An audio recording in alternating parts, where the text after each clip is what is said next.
వాళ్ళకి నార్దు మడిదున్నలేదు ఒడుజెక్కలేదు పెళ్ళమ్మ వాళ్ళు గిట్లే ఉంటుంది ఇద్దరిది పని. అగో నేనేం చేయాలని ఊకే నన్నే అంటావు? నీ కథ గమ్మతుంది. చేసేటోనే అద్దంటానే ఏంది? ఏ తలలో పడ్డాడో ఏమో ఇప్పటి వరకు ఇంటి మొక్కం చాలలేడు పత్తలేడు.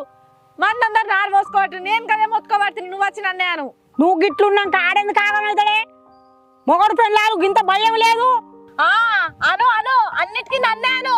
నేను గింతగానం చేస్తా అంటే కూడా ఇంకా మీదకెళ్ళి మాట్లాను. ఒక్కొక్కరు కోడళ్ళు చూడిపో, వాళ్ళ భర్తలు చేసుకొచ్చి పెడతా అంటే తింటారు పంటారు సపడేకుంటారు. నేను అటు నీ కొడుకు ఎంత ఎత్తాడో నీ కొడుకుతో పాటు నేను అంత ఎత్తా అంటే కూడా మీదకెళ్ళి అన్న తిడుతున్నావు. తిట్టు. ఆయనకి రంది పట్టుకుంది, బాగా భయం ఉంది. అడుగు చెప్తలేదు నాకు. ఆయనకి ఇల్లు పట్టి లేదు, పొలం పట్టి లేదు, ఏది పట్టి లేదు ఆయనకి. నువ్వన్నా నాకు చెప్తేందే మరి. అగో ఈ కథ గమ్మతే ఉన్నది ఏందత్తమ్మా? ఆయన ఏం చేస్తాడో నాకేమెరక. నేను ఇంకా చెప్పుకుంటే మానం పోయేటట్టు ఉంది. చెప్పుకోలేక సపరేట్ కొట్టుకొని చేస్తాను. అవన్నీ చెప్తాను వేడ కొడతావో తిడతావో అని నోరు మూసుకొని